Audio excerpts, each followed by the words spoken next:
Hey guys, sorry about that. I certainly, let me adjust this. I am certainly one for punctuality, but as you know, sometimes things jump up and things happen, and the plan you made gets completely blown up. So I apologize. I really wanted to start this at noon, and I wanted to be done at a certain time, but such is life, I guess. Give me 1 second here.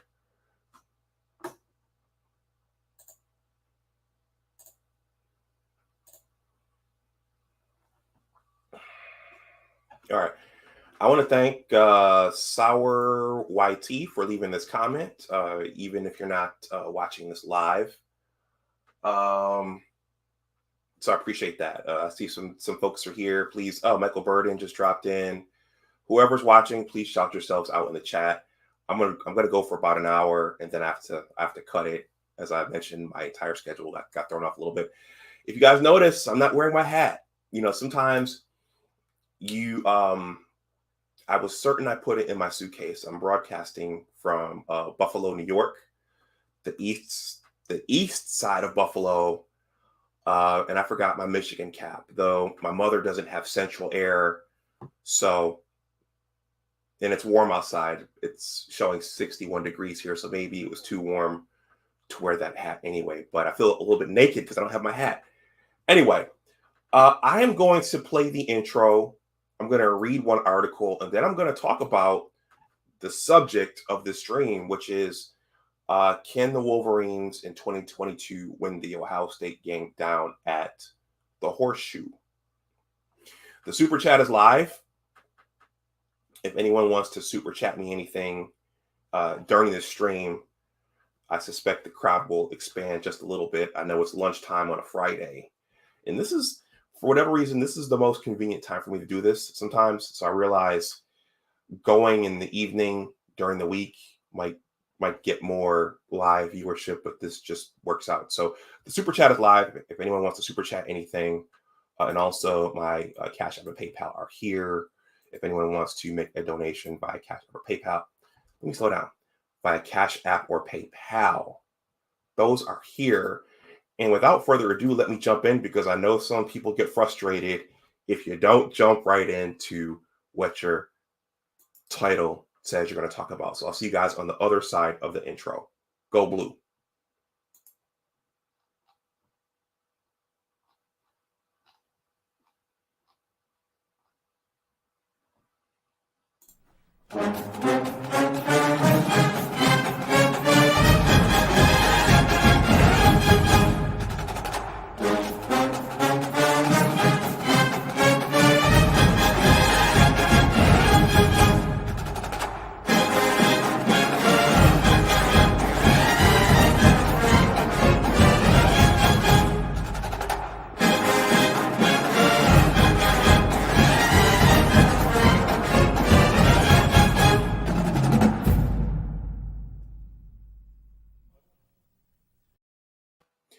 All right, everyone, welcome back to my channel. My name is Dr. Anwar Youssef Dunbar, and this is Big Discussions 76 Sports.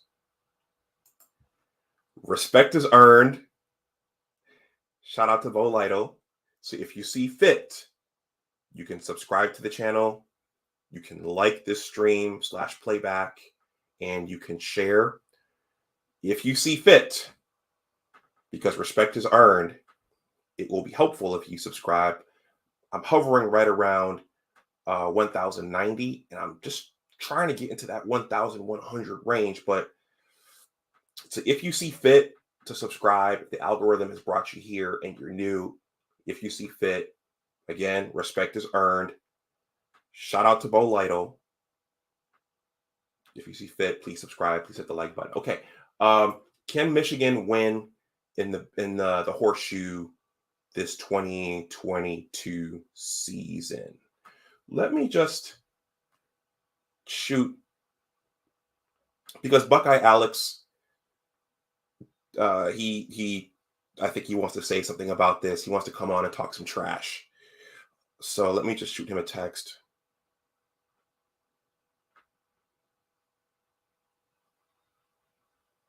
All right. So I'm going to start with the article, and then I'm going to jump in to my discussion of the game and the last time Michigan won in Columbus. And then I'll say a few words on their prospects for this year. Shout out to Johnny Olden. This was inspired by Johnny Olden. Johnny has the passion. Johnny brings the passion. Get better. Get better. You know, come on, Harbaugh. We got talent. We got talent. Shout out to Johnny Olden. So he in large part inspired this. I think Steve Deace and the Michigan podcast inspired him. So we're kind of going downhill here. Okay, so give me 1 second and I will cue that article up.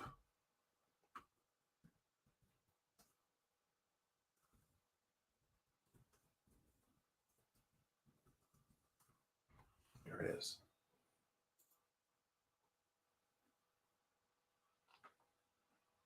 All right, let me jump in because I know folks get frustrated when you don't jump right into what you said you're going to talk about. It's 6 minutes in. So here we go.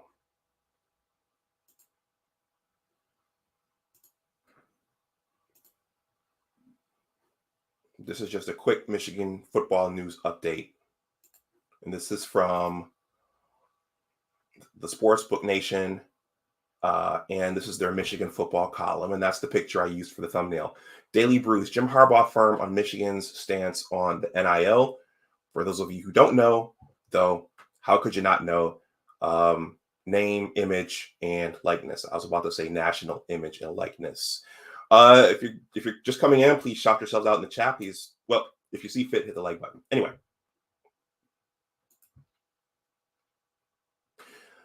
This was written by Harley Johnson.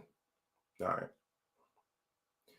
Michigan Wolverines head coach Jim Harbaugh hopped on the Jed Hughes podcast and shared some of his thoughts on the NIL after he was asked about its potential to be exploited.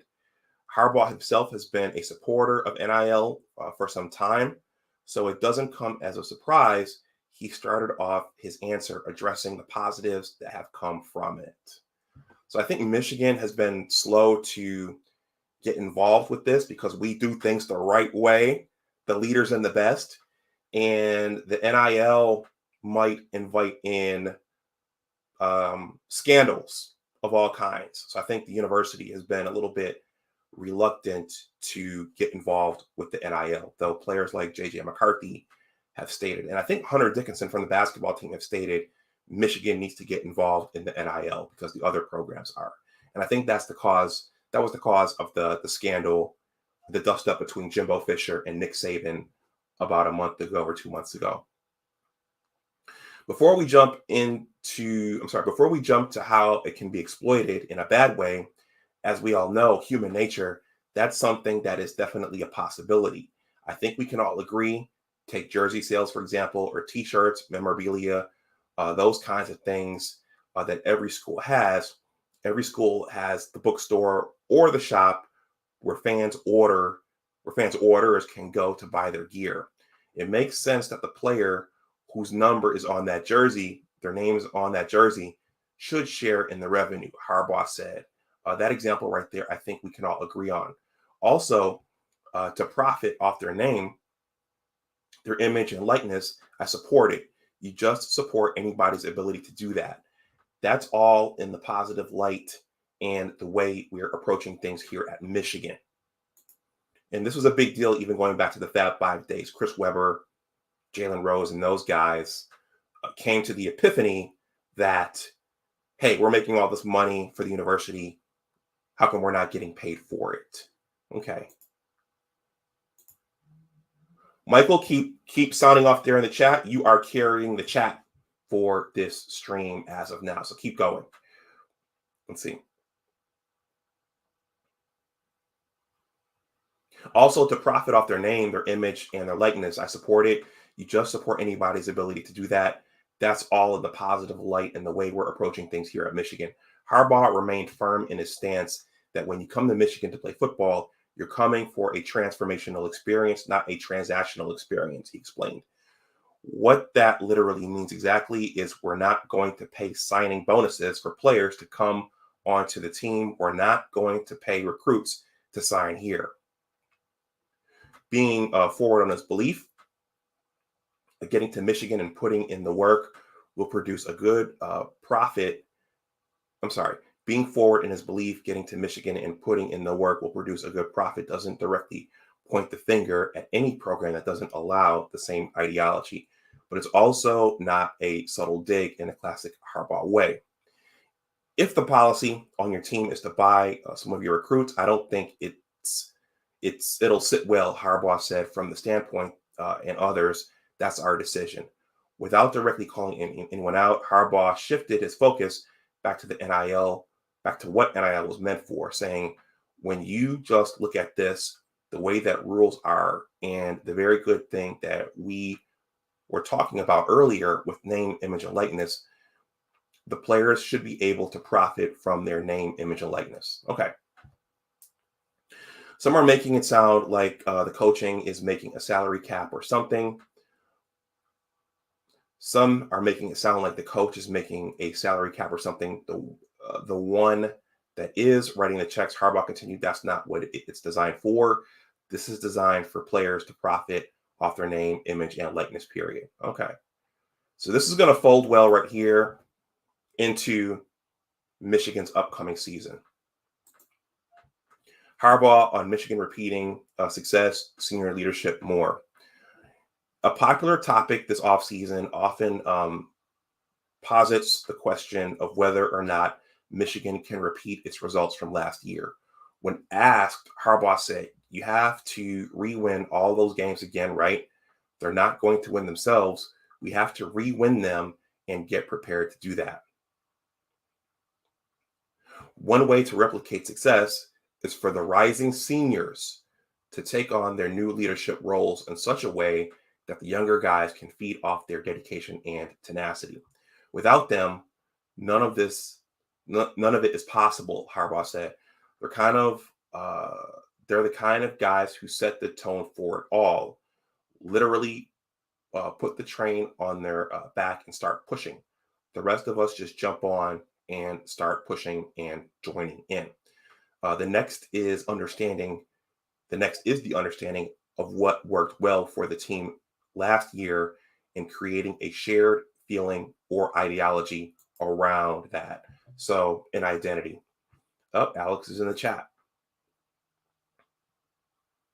We feel like we have a really good template from last season's team, just a gritty bunch of guys who were the backbone of our team. Harbaugh said our team has been what the results are when everybody buys in and everybody is pulling in the same direction.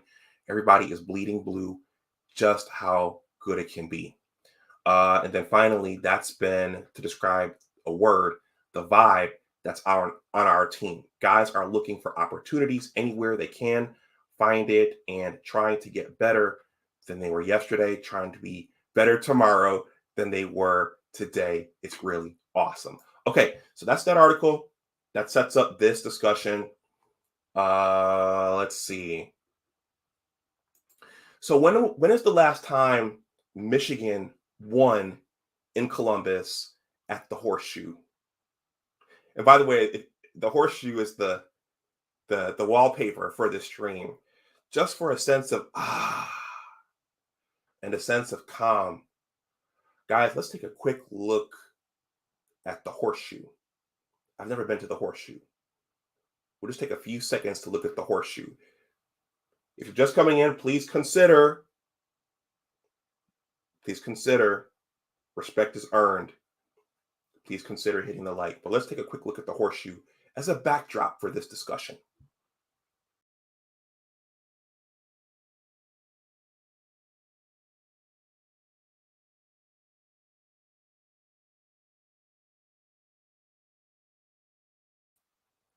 The Horseshoe, the sea of red, the O in the center, the Ohio State at one end zone, the Buckeyes in the other end zone, a nice gray fall winter day, the Horseshoe.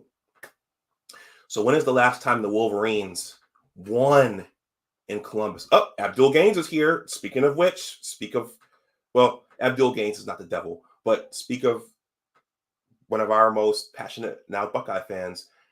The last time the Wolverines won in the Horseshoe was 22 years ago. That was a Lloyd Carr team. Abdul Gaines, Lloyd Carr, Abdul Gaines' favorite Michigan football coach of all time. The last time the Wolverines won in the shoe was the 2000 game. I was a second-year graduate student at the university. I remember a bunch of us grad students were watching the game together. The replay of that 2000 game, for anyone who's curious, if you became a Michigan fan after that game, after the Lloyd Carr era, after the 20 years or so of futility and ineptitude against Ohio State, that game is below in the description box.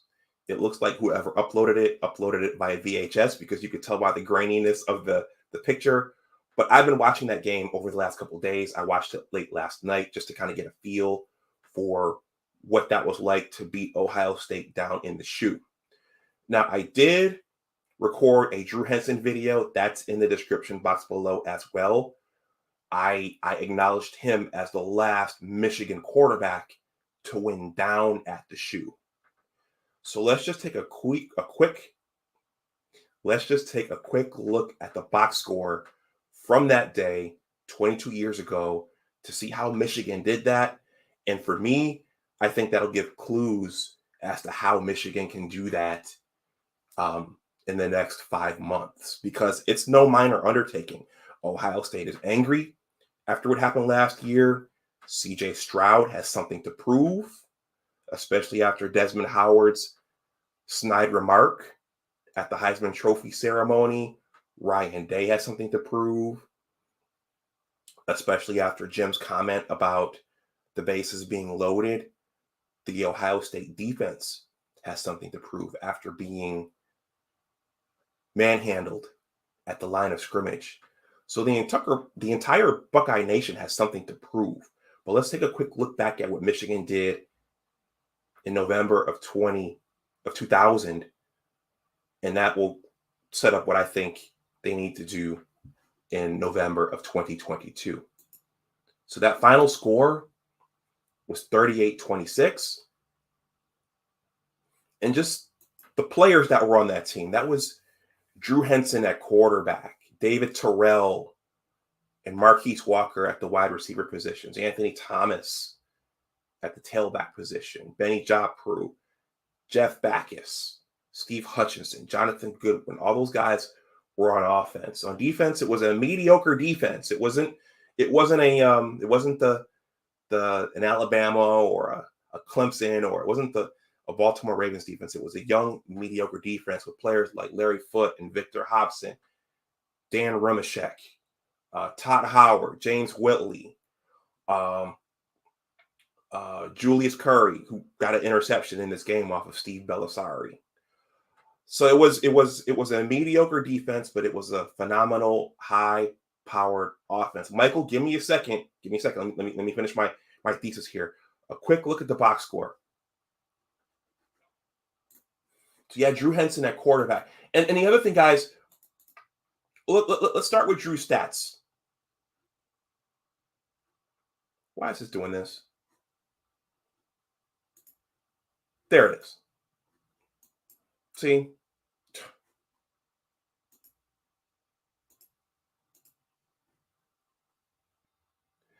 That was Drew Henson's junior year. You guys remember the previous year, he was battling it out with Tom Brady to be the full-time starter. And I didn't grow up in Michigan, so I was unaware of Drew Henson's high school career. But in that game, that's when you saw it. That's when you saw the arm strength, the mobility, the ability to improvise, the ability to prolong plays. That's where you saw it. He made so many throws in that game. That's when you saw the depth of Drew Henson's talent. That day, Drew Henson went 14 for 25 for 304 yards. He threw for 3 touchdowns for a, I can't tell you whether that's a quarterback rating or a passer rating of 189.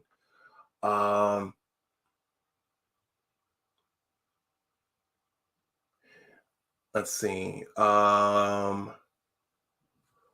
does the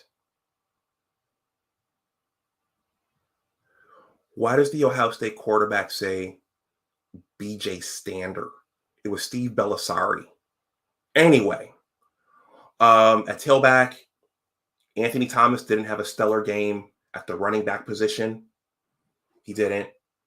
David Terrell, matching up against Nate Clements, had a monster game as Drew Henson's number one target.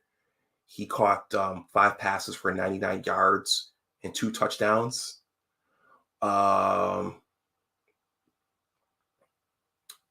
Let's see, Derek Holmes. Yeah, it was a mediocre day for Ohio State, but then again, Kenyon Rambo, he was hurt. Germany, he was hurt. The receiver Cascio, he got knocked out of the game with a separated shoulder late in the game. So admittedly, they weren't. Ohio State wasn't at full strength that day, but again, when I look back at that game, it was Drew Henson's brilliance, the ability to make throws, the ability to keep plays alive, just the ability to create that multi-threat that led the Michigan offense up and down the field all day long. And I'm going to stop that there for the sake of time, because it seems like some of you guys want to come up. Michael, you've never been up in one of my streams before, but I think for the Wolverines to have a chance to win in Columbus this year, that's going to be the question mark. I mean, we're hearing so much about how high-powered the offense is going to be this season with all the skill position players coming back. We lost our bell cow, but we've got Donovan Edwards and Blake Corum. So it's going to be a fast backfield. Most of the offensive line is back.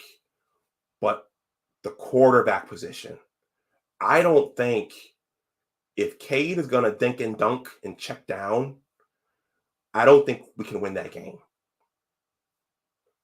I think he's going to need to make the NFL throws. He's going to have to throw receivers open.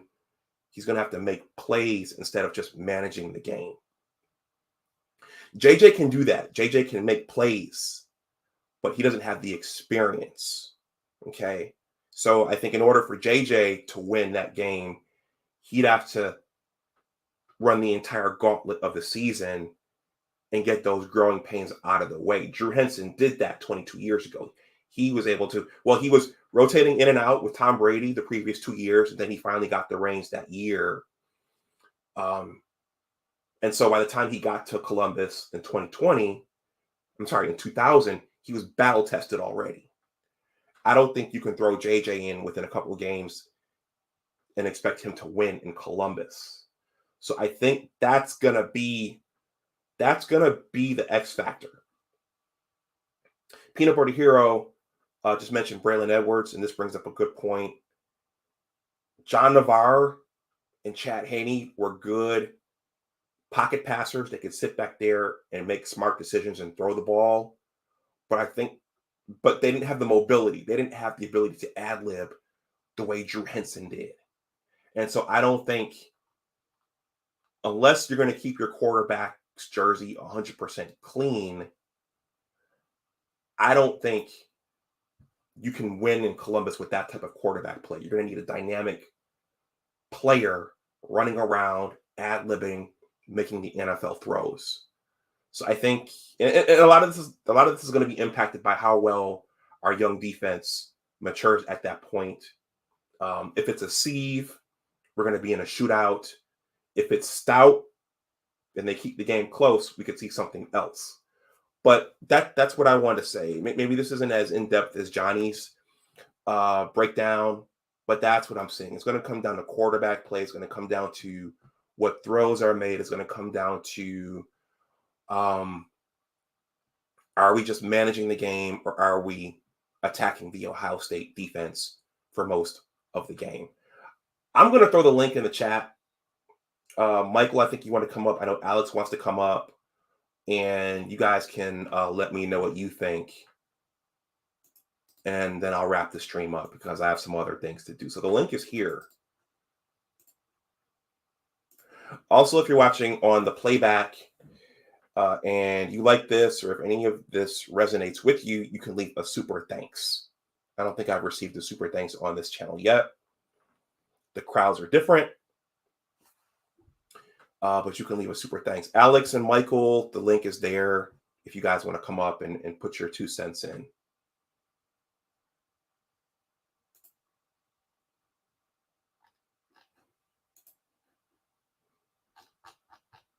Let's see. That's going to be a hostile environment for whoever starts in November, just because the team, the Buckeye team, and the fan base is going to have revenge on its mind.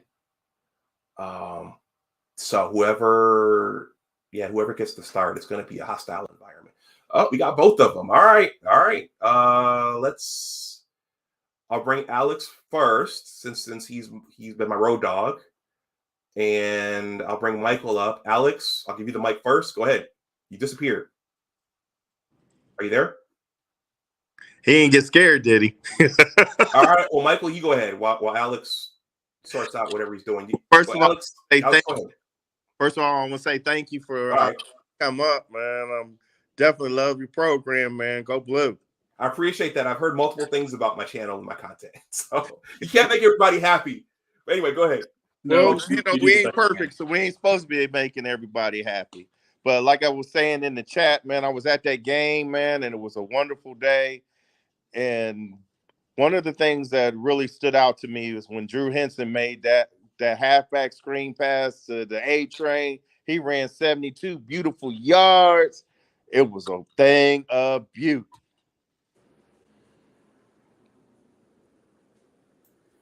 Okay, yeah, there were a lot of plays made in that game, and it was fun to watch.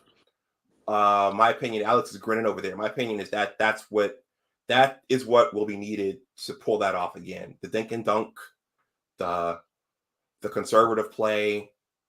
That's not going to get it this year because Alex will tell us about this. They've revamped their defense. CJ Stroud, I'm sure he has something to prove.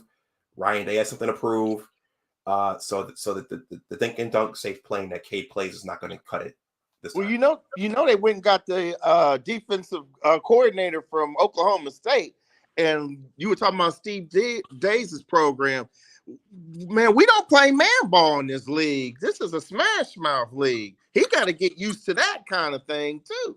So he's got a lot to learn, and I don't think he's going to have his defense up and running in year one. So this is the time to take advantage of it. Okay, Alex is he's looking at us. Go ahead, Alex. Let it rip. Yeah, let it rip, Mr. Four tackles and a center. Okay. This is a very easy breakdown. I like Steve Deace. There are a lot of holes in his theory. There are a lot of things he didn't cover because I watched the same thing you watched. And he made a lot of great points, a lot of very good points. Here's one thing that he missed. Michael McDonald, NFL defensive coordinator, right? Incredible coordinator. He knows more about defense than probably Kerry Combs does, who was our defensive coordinator last year. And then Parker Lewis stepped in. No, I'm sorry, not Parker Lewis. I can't remember the gentleman's name, but now he's a defensive coordinator at Memphis. The guys who were coordinating our defense last year never were defensive coordinators before. Okay. Michael McDonald has far more experience than what we had on our sideline. That's the first point that Steve Deace didn't make. Second point is everything that could have went wrong last year with Ohio State's defense went wrong. From a personnel standpoint, from a coaching standpoint, everything went wrong. Now, Anwar, you made a point about JJ. You're asking JJ to be equal to a Heisman finalist last year, which a lot of people, if you look at the stats, probably said he should have won the Heisman. If you look at the stats compared to the quarterback at Alabama, if you take the names away, you look at the stats, CJ Stroud's stats were better. That's just what it is, from a number standpoint. To be honest, he got 400 yards in the Ohio State game last year. You're correct. If you get 400 yards between the 20s, who cares? That's what's going to probably happen this year. Okay, so to combat that point, we in today's college game, or today's in an NFL football game, college game, what have you, you're not stopping anybody, right? Yeah, I agree. You're not stopping anybody. One thing that needs to happen is adjustments. You guys probably don't care about this, but we had tight ends playing linebacker last year in that game. Tight ends playing linebacker. We didn't have linebackers last year. That's why you guys are able to get those gaps that you're able to get when you're throwing two offensive linemen out on each side. So, well, Ohio State's still leaning linebacker this year too, ain't they? No. Nope. I think they are. You might want to check that roster again. Nope. Because quite a few people hit the transfer portal for Ohio State, didn't they? And I think Safeties. A couple of them were linebackers. Safeties. Okay. All right. Safeties. Fair enough. You know, we have the kids coming in. We have returners. At linebacker, we're fine. Just last year, basically everybody got hurt. Okay. Like when I say a lot, I'm talking about we had at least 2 tight ends playing linebacker. What about that kid that got hurt in the Oregon game? Is he coming back or did he go? What happened to him? Which one? The kid that got hurt in the Oregon game. Yeah, he's good. Good to go. He's good this year. Good. Because I want y'all at full strength. I don't want no excuses. Yeah, good to go. So listen, it was what it was. Okay. And I remember how candid you were right after the game, so I appreciate that too. Yeah, no, I keep it 100. I keep it 100. You do, brother. You do. 100. No excuses. They took a butt whooping. One thing you don't want to do is I kind of look at it like the Alabama game 2 years ago when we played Alabama for the national championship. Whole team had COVID, right? Yeah. Lost by 2 touchdowns. Yeah. And I think one thing that really hurt us last year, in my opinion, is our eye is always on Michigan, right? Yeah. But I think knowing that we had key players out for that game versus Alabama, we took our eye off of Michigan, and we were just trying to get back to play them. We took our eye off of it, in my opinion. We took our eye off of Michigan. Okay. I don't, but I think y'all definitely had eyes for Clemson because y'all beat the stuffings out of Clemson. That's the point I was getting to. Okay.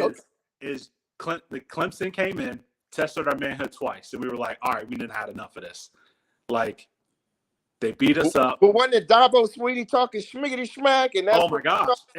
That's the point that's the next point I'm getting to. Okay. Jim is doing this. Yeah, he was. JJ's doing this. Everybody's doing. Desmond Howard's doing this. When you do that, he was doing it big time, and I loved it. When you do that, history doesn't go in your favor against Ohio State. That's all I'm saying. History goes in their favor, not yours. Okay. Well, that's why we got it. That's why we got to get to the Saturday after Thanksgiving, brother. Mm-hmm. I mean, I want to wish the summer away, but I can't wait. I'm gonna be there. I got my ticket. Yeah, I'm in Florida, so it's summer all year round. But I can't wait for it. Yep. I am. Have you been to the Horseshoe, brother?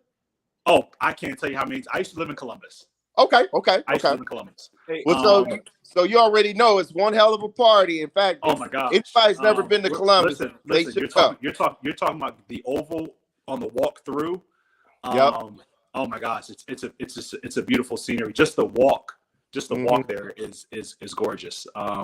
Hey, Alex, really No, quickly, because a couple of your brothers, they gotta drain Mirror Lake every year because idiots be well, they swimming stopped in doing Mirror that. Lake. They stopped doing that. They stopped doing that. hold on, guys. Hey, Alex, I don't know what you did differently, but your mic is a little staticky. Can you hear me now? I can hear you. It's just a little. Okay. Let me try. How about that? Go ahead, speak. Is that better? It's, you know what? We'll just ride with it. Okay. We'll ride with it. But yeah, that's all I got. And listen, there are a lot of things that Steve missed. I just want to highlight those things from a coaching standpoint. Defensively, edge Michigan. We didn't make adjustments. We didn't have players to make adjustments, even if we could have. So, you know. None of the experts was kind to us before the game because they were letting us have it. They said, well, you know, Michigan only lost one game all year. They playing better, but Ohio State's still going to give them that butt kicking. So when we got y'all in the snow, it was on. I'm not really worried about that, to be honest with you. The thing is, like, we can't give up 40 points because we're going to score 40. So we can't give up 40. That's all. Y'all didn't even score 30. I know. Because once you're up 2 touchdowns, you become one-dimensional. Yeah. Right? Your playbook is basically cut in half. But you know, if we can keep a team to at least 30, Ohio State will win 100% of their games. But listen, injuries are a part of the game. Yeah, the whole team had the flu, and it was what it was. We got our butts kicked, you know, and I would be more optimistic about Michigan's chances this year if they hadn't talked. It'll be fine. You still got to play the game on the field, man. I mean, everybody's going to talk. I mean, it is what it is. That's part of the game. We don't talk. Y'all don't? We come up there. No. When we come up there, we win. We move on. I remember a certain young man saying that they were going to beat us by 2 touchdowns in 97. No, 95. So I'm talking recently. Recently.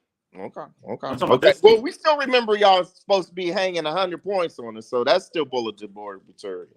It is, but you guys decided not y'all to play. Y'all talk too. So that's all. Not to play. And Alex, I think you spoke on behalf of them when you insisted we're going to kick your teeth in.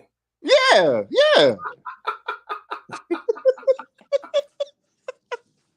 It's all right, Alex. You all right, bro? Maybe. I can take that. But okay. But I'll say this: if we would have played you that year, the COVID year, we would have got our bus whooped. We didn't want none during the COVID year. That's why we called in sick. Yeah. See, Abdul, he admitted it. They called in sick. We did. But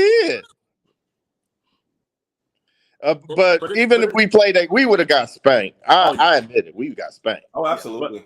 But I'm excited for this year. Everybody got every reason to be optimistic. And Michigan has about as gravy schedule as you could possibly imagine this year. And Ohio State don't. And we don't. So and at first, y'all got a first-year coach at Notre Dame, so y'all supposed to win that game by 2 touchdowns. Yeah, I mean, listen, Freeman's solid, man. I think he's going to do great things at Notre Dame.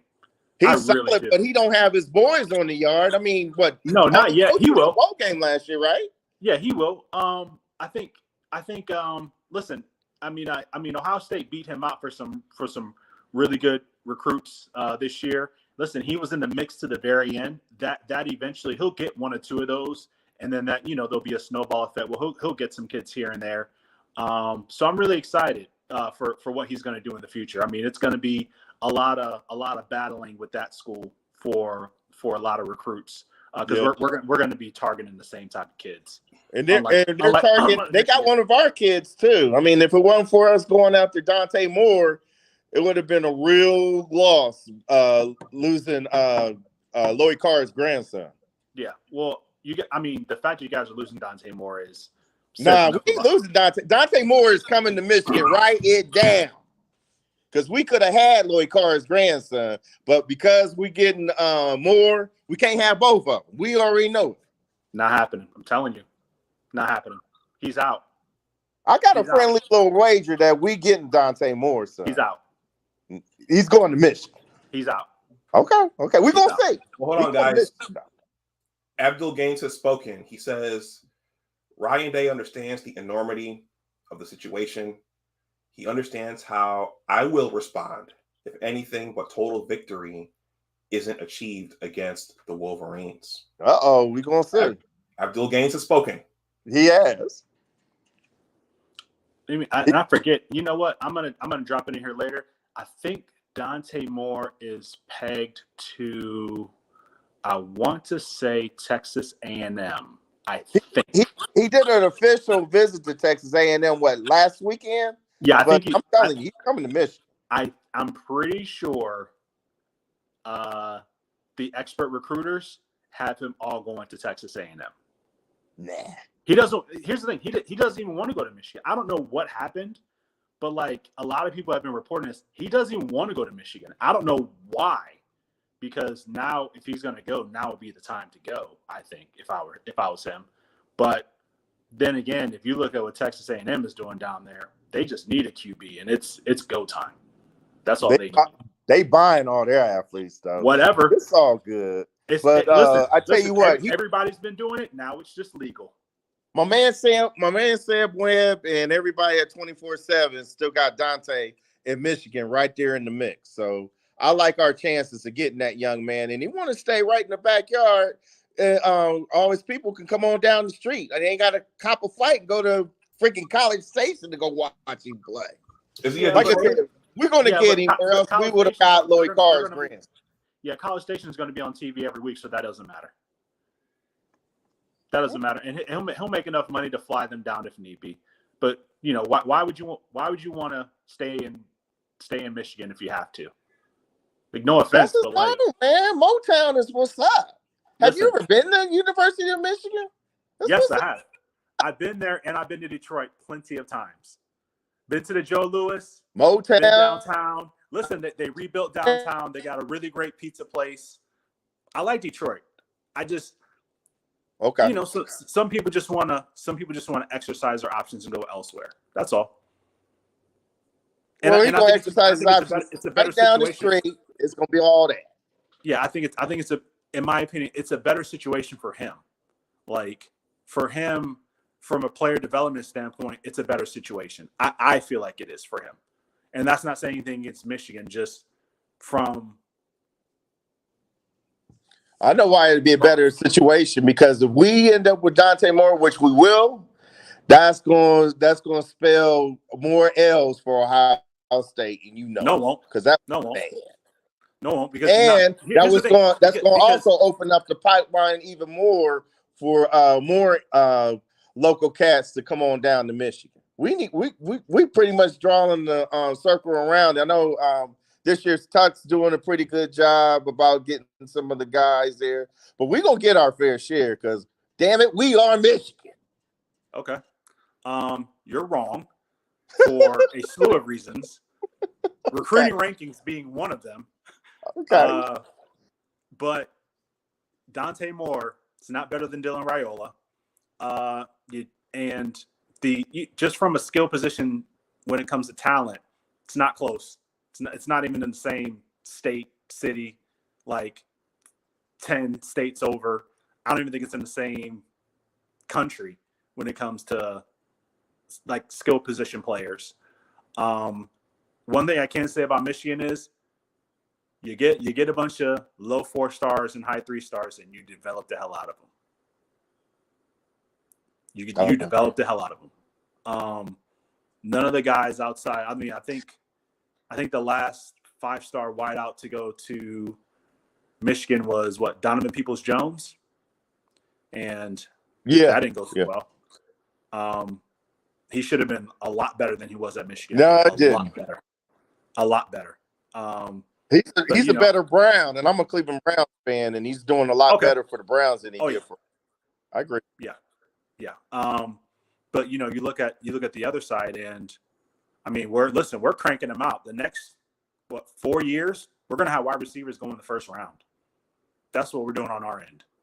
Well, when Trayvon Martin's going to be a two first round 5-stars and a 4-star in 1 week, I think that's awful impressive. I don't know how y'all gonna give all them cats the ball. Somebody's gonna hit the transfer portal, just like your boy hit the transfer portal for Alabama and played. So I get it. Yeah, I mean, but think about what you just said. He wasn't playing and was a first round pick. Yeah. He wasn't. He was not going to play last year because of Jackson Smith and Jigba. Like, that's how crazy the talent is. And yeah. Like, it's not a when can I play? It's, I know if I'm going to the NFL, I have to beat the guy in front of me because the guy in front of me is better. And it's strictly an iron sharpens iron when it comes to that particular position at Ohio State, which is why the kids want to come. They want to play against the best.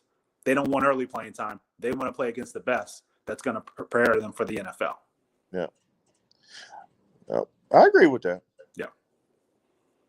But one more other thing. Okay. This Aiden Hutchinson, it's an anomaly. I'll just say that. Okay. He's a legend player too, because his dad played for Michigan. Yeah, those two exactly. If his dad didn't go to Michigan and we wouldn't have got him. I agree. No. He probably wouldn't have went to Michigan State or to Notre Dame. Yeah. I think he's more of a Notre Dame kind of player, in my opinion. He's more of a Notre Dame guy. But those are, unless you're getting high caliber legacy players like Will Johnson, which, listen, if he would have committed early, he was coming to Ohio State. His dad made him go to Michigan. He was coming to Ohio State. That was a done deal. What? I had heard that too, but I'm glad he's coming to Michigan. And during spring ball, he ripped things up. He is ready to play. He's going to crack the 2 depth. He's really good. He's going to crack the 2 depth. Yeah. But the thing is, like, how many legacy players can you get? How many? Because I don't think you have enough. But we don't always have to have legacy players too, man. I mean, now that we doing our thing, I think our recruiting is going to pick up. In fact, even though we're getting a late start right now, don't be surprised if we sneak in the top 25. All right. Listen, with their schedule, you should be top 10 with the schedule you have to play this year. You play nobody. Well, no, I'm talking about recruiting.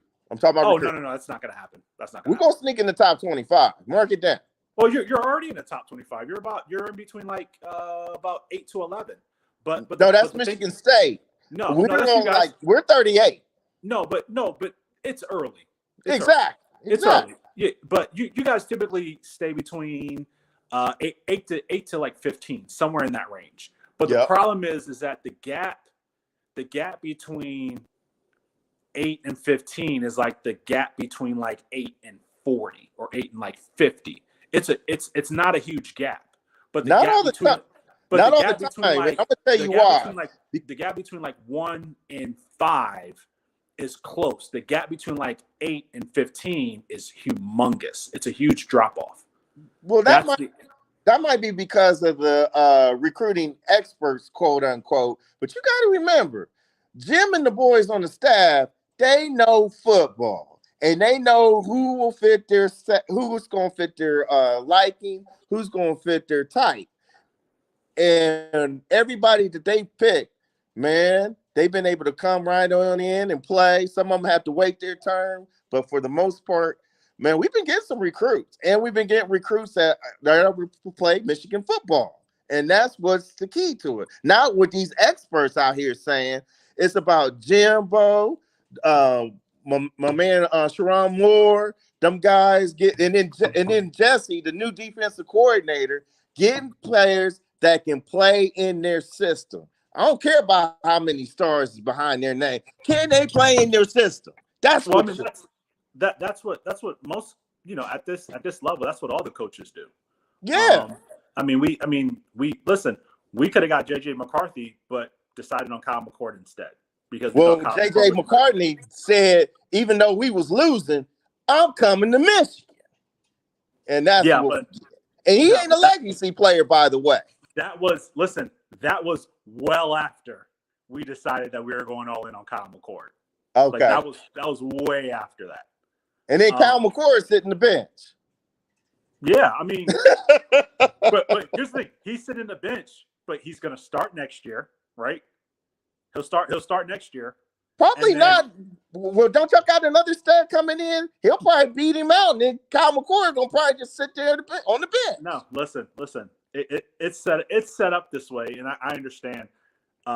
Most people don't see it this way, but redshirt sophomore season NFL, redshirt sophomore season NFL, redshirt sophomore season NFL, redshirt sophomore season NFL. That's where we're at. I really thought I was gonna get something out of Miller. I was real surprised to hear him hit the transfer portal. Do you think he's starting for Miami this year?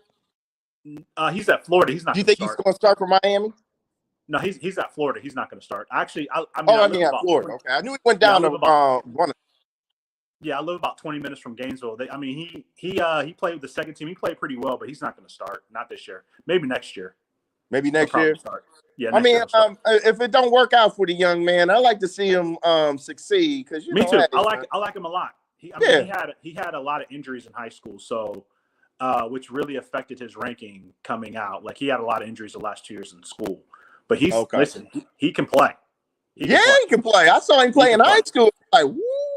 Yeah, he can play. So it's one of those things wherever he ends up. I really hope that one, he's getting a free education, which is priceless in today's world. But I don't know. This NIL thing is changing the game, like you said earlier.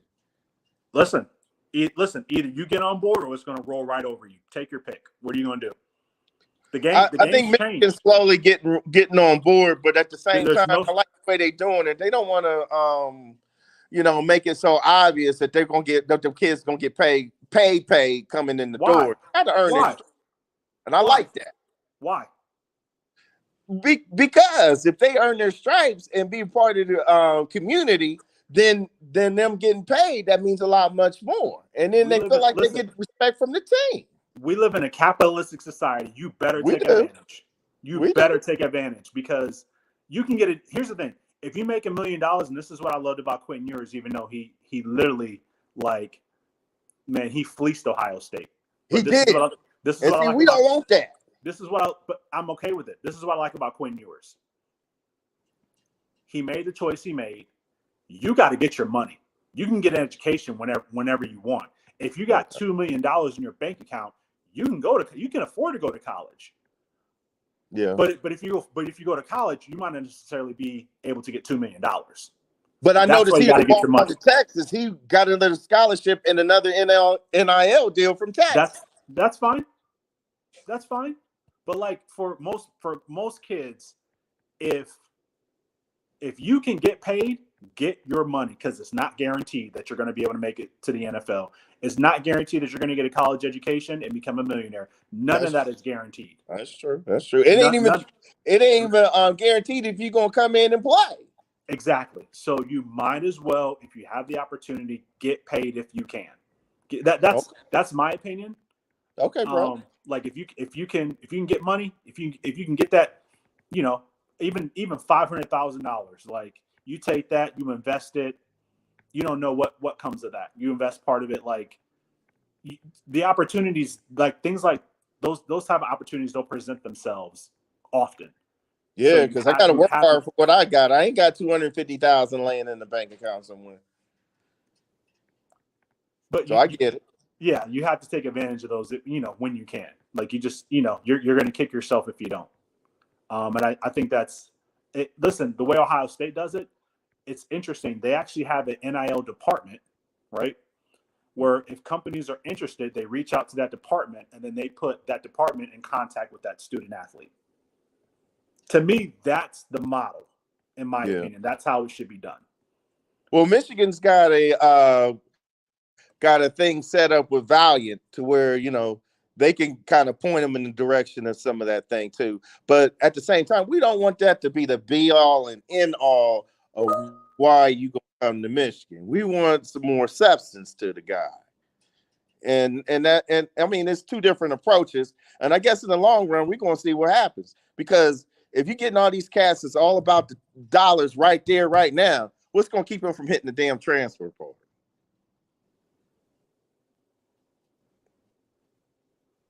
Change the transfer portal rule. It's that simple. And then how are we gonna get that changed? Because right now it's still the wild, wild west, ain't it, fellas? Yeah, it'll always correct itself, though. It will. I mean, hopefully, but I believe the market. I'm a firm believer in any free enterprise. The market always corrects itself eventually. From a from a financial, it will always correct itself. I mean, listen, right now, it's great. Yeah. Everybody's getting paid, but very similar to the stock market. In the early 2000s, listen, people were making crazy money, and we found out why. We had to put some regulations in. Even with the housing market crash in 2006, listen, people made $500 million betting on the housing market to crash because they saw the analytics of the way the market was going. And then we put regulations in once the market corrected itself. It always happens. It just takes some time, but the market will always correct itself no matter what. Well, I hope so, because the way we all love college football, I don't want that to kill our sport. You know what I'm saying? Here's the thing. It's already been happening. It's just legal now. Yeah, you're right. So because the South is way ahead. Man. Listen, I remember seeing oh my God, what's the guy's name who went to Warrensville?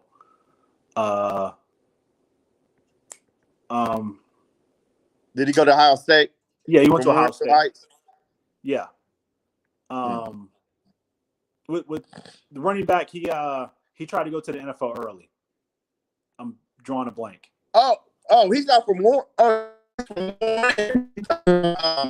Damn. I don't know. Number 13. Yeah, 13. He was on the old championship. Yeah. Maurice Claret. Maurice Claret. I remember seeing Maurice Claret in the summertime in a tricked out, probably $70,000 truck, playing at Open Gym at Akron, where I'm from. Okay. He was getting money, and this was 20 years ago. So it's listen, I don't have an issue with it. The NCAA, like, this makes the NCAA less hypocritical, because you cannot make billions of dollars on kids and pay for their school. Like, that's just that's insane. And the coaches are approaching $10 million now. So I get it. Right. Yeah. Yeah, I think 1 year Terrell Pryor was in school, Ohio State made like $40 million off selling his jersey. $40 million off Terrell Pryor. And he gets a free education, and then got kicked out of school because he traded some pants for a tattoo. Like, tattoo gate, and that cost also his job. Sad, but yeah, I'm okay with the kids getting paid as long as the market corrects itself. It needs to be regulated. I mean, I think the NCAA caved to pressure, which they always do.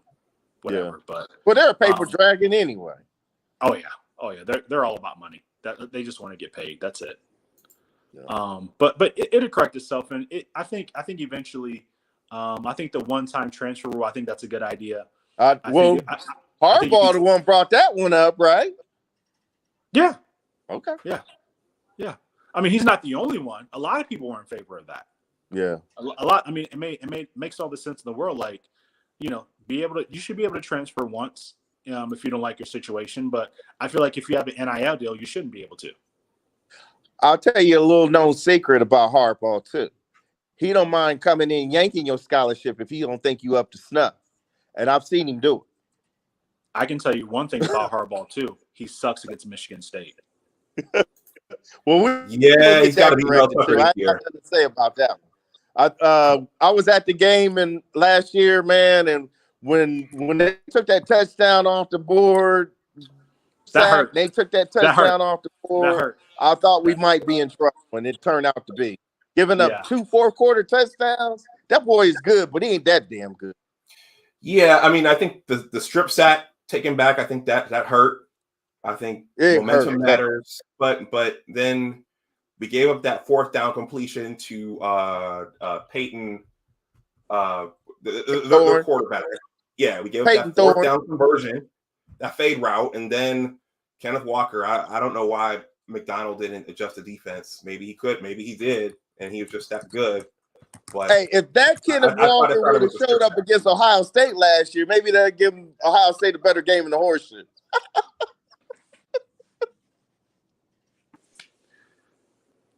That was ugly game. That was horrible. I was at that game too, and my buddy's a big Michigan State fan. It was 49-0 at halftime. You're like, I'm not sitting through the second half. I said, let's go. It was awful. When they missed it, when State missed that field goal, y'all was up 14-0. They missed the field goal that would have made it 14-3. And then y'all turn around and put 21 on them. I said, it was quick. God. It was quick. It was right. It was real quick.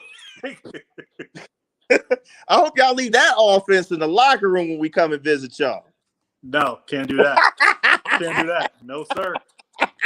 Listen. We got some legacy guys too, but they ain't go to Ohio State. But I'm telling you, okay, Marvin Harrison Jr. Oh my God, that dude is so freaking good. It's insane. Like, he might be better than his dad. He's taller and he's faster. Mm-hmm. I saw this dude do one of the. He was they do those punt return machines. He put one in the machine and ran it down. Caught it in the end zone. That's how fast he is. Dang, that's tough. And I think he's like 6'3", 6'4", something like that. Wow. I mean, and then you got Emeka Egbuka, you got Julian Fleming. I mean, I'm not even talking about Jalen Ballard and all those guys from like last year that were in that class that are just all world. Listen, waves and waves of wide receivers. Listen, I don't know what Brian Hartline is doing. I don't know what it is. Last time I checked, I don't want to Last time I checked, you can only play 2 to 3 at a time, and you're going to play 11 at a time. As long as our 11, 11, it's all good. Hey, Mike, you froze a little bit. Say that one more time, and then I'm going to wrap this up. Yeah. I was just saying that last time I checked, you can only play 2 to 3 wide receivers at a time, and you can only play 11 players at a time. And if our 11 get y'all 11, it's all good. Fair. I'll say this. You can play. You're right. You can play 3 to 4 wide receivers at a time. We typically play 11-man personnel, which means you usually have 2 tight ends, which leaves for 2 or 3 wide receivers. Yeah, but there's special teams, right? I mean, there's ways we can get guys in the game, and we're pretty good. I mean, yeah, I'll say that. So I'll go ahead. Actually, I need to go ahead and drop because I got a meeting. But okay. Hey, it was great talking to you, Mike. It was great talking to both you fellas. Thanks, and running the great program, Big 76, baby. Hey, Mike, hold on for 1 second. Alex, thank you. All right, thanks. So, give us just a quick recollection of the 2000 game. I've never been to the Shoe, but since that's the last time they won there, talk about that game in that day. Man, it was amazing. I remember it was kind of a cold late fall day. It was a little gray. It maybe rained a little bit before the game started, but once everybody got in there, it was one hell of a game. Man, you got to come to Ohio. You got to come to the game. If you can get to Ohio, we got to hook up. I'll make sure you get to the game, and we'll sit in the Michigan section, baby. Are you right there in Columbus yourself? But more about the 2000 game. Like I said, when A-Trey caught that pass, I knew we wasn't losing. And then you had brought up the fact that our corner had intercepted the pass and took it to the house for the pick 6. That's when they knew they weren't going to win the game. It Okay. was just a beautiful day, and I would never dreamt in a million years that was the last time Michigan win the Horseshoe, because I know we came close like in 2004, and I think Ted Ginn had took the punt return back to the end zone, and I knew that's when we was gonna Yeah. lose that game. Yeah. 2006 was the classic. It was really anybody's game, and that was probably the first time that Ohio State and Michigan fans both embraced each other at the game and said, "You know what? That was just one heck of a game. Somebody had to win, somebody had to lose." And you know, we as Michigan fans, we weren't terribly upset about us losing that game right when we lost the game. Now, a couple of weeks later, we felt the sting, but you know, and then that 16 game, man, when you talked about that, you covered that real well a few Thank you. weeks back. But man, that 2000 game, it just felt good after we won, and they knew they had no business winning that. Like you said, we were up most of the game by 2 touchdowns anyway, sometimes Yeah. 3. Yeah. And it was just a beautiful day, man. And you said you watched that on TV? Sorry? You said you watched it on TV? Yeah, a bunch of us grad students, we were in an apartment not far from the stadium, from Michigan Stadium. We were sitting there watching it. Okay. Yeah. Okay. So, and I was gonna say before I wrap up, so that really hurt us when Drew Henson went to go play baseball, because Did you remember we the would've story had that behind that? Say what? You remember the story behind that? What was it? Man, George Steinbrenner is a Buckeye alum, right? In fact, his name, the part where you're showing the horseshoe, his family name is on that part of the horseshoe. But the story was told, man, Steinbrenner paid Drew Henson $17 million to play baseball. And of course, you know, Drew Henson is going to take that $17 million check, and you can't blame him for that. But before they gave him that $17 million check, he knew that he wasn't going to get above AAA ball, because I think he spent like 2 or 3 years, ironically, playing for the Columbus Clippers, which is a AAA affiliate to the Guardians now. And that was crazy. I mean, every time he came up to bat, they booed Drew Henson, and he was wearing a Columbus Clippers shirt.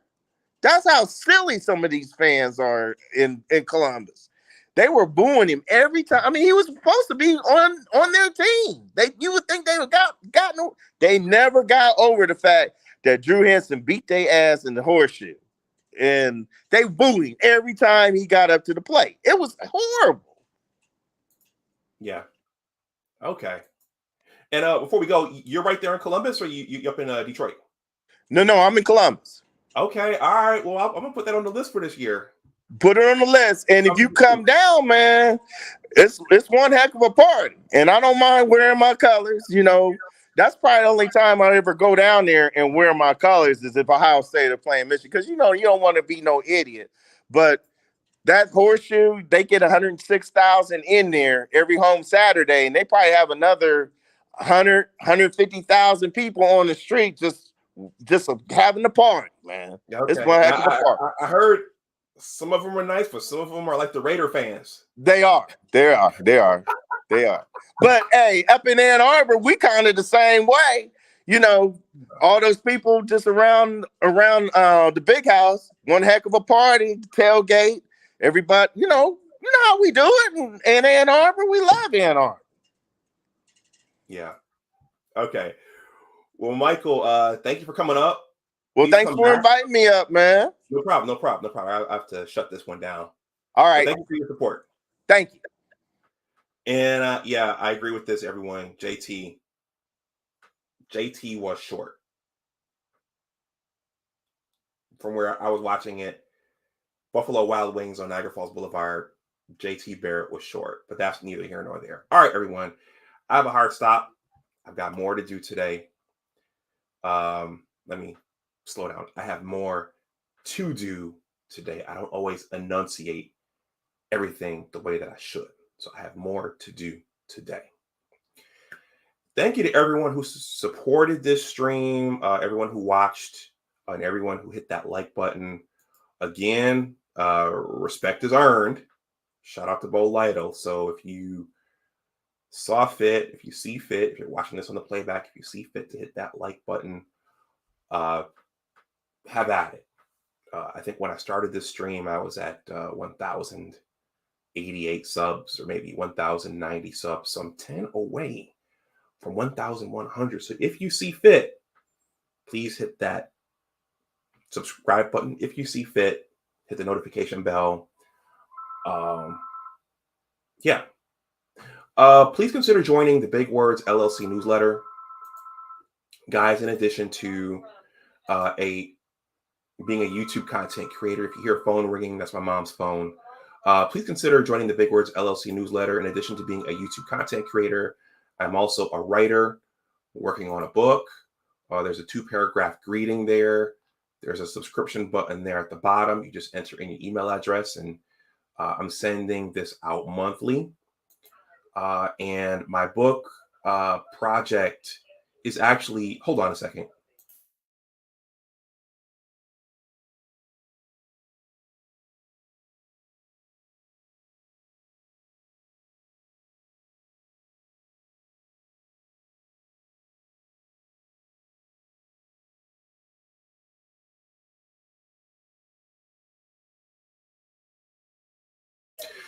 My mother's getting a robocall from Senator Tim Kennedy to vote for Kathy Hochul.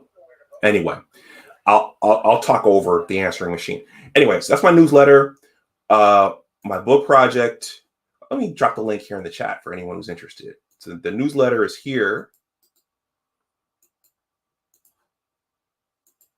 Hopefully YouTube doesn't mind. I had a stream up on my science channel shut down midstream. I tried to drop something there in the chat, and I was getting an error message. And I went over to YouTube, and YouTube took the entire stream down. That's a different story. There's the newsletter. My book project is entitled The Engineers, a Western New York basketball story. It's a sports-related story about life and about what basketball taught me about life at an early age. And many of the lessons went with me even right now into adulthood. So it's a Buffalo basketball life story. There's something in this for everybody. There's a lot of content here. There's a description of the book. There's me in the forest on Inauguration Day for President Biden and Vice President Harris. This is a description of the story in case you're curious about reading about it. There's a main character in the book, Coach Ken Jones. There's content here on the channel involving Coach Jones. And actually, that content is right here. There are promotional videos. There are more on the way. There are promotional essays. And then there's also a comment section at the bottom where if you read this, you can weigh in and say, Dr. Dunbar, this looks cool. I can't wait to read it. You can say, Dr. Dunbar, this is not a good idea. This is crap. No one's going to buy it. Or you could say, Dr. Dunbar, I played sports at an early age and it taught me a lot too. Or you could say, Dr. Dunbar, I can't wait for this book to come out. So the link is right here. And I want to shout out Ashwin Repa-Pergata. I know Ashwin from this channel, and Ashwin has been very, very supportive of my content across my platforms. So I really appreciate that. So that's my book project. The link is right there. For those watching on the playback, the link is below in the description box as well for both the newsletter and the book. So with that, guys, I have more to do, more decisions to make. I wish I could talk sports all day. Sports are in the words of from the Huge show, sports are the great escape. Not everybody understands why we talk about this and why we're so engaged in it, but sports are the great escape. All right, everyone, I'm going to shut this down. Thank you to those of you who watched live. Thank you to Alex and to Michael for coming up. Thank you to those of you who hung out right there in the chat and just let us know what you think about Michigan football and Ohio State football and Michigan State football and all of it, and the NIL. Thank you. Everyone, enjoy the rest of your weekend. Stay safe out there. There will be more content on the way regarding Michigan football, my book project, and other sports-related topics. So watch out for that. Go Blue. And as always, remember that your attitude determines your altitude. Take care, and I will talk to you the next time. Bye-bye.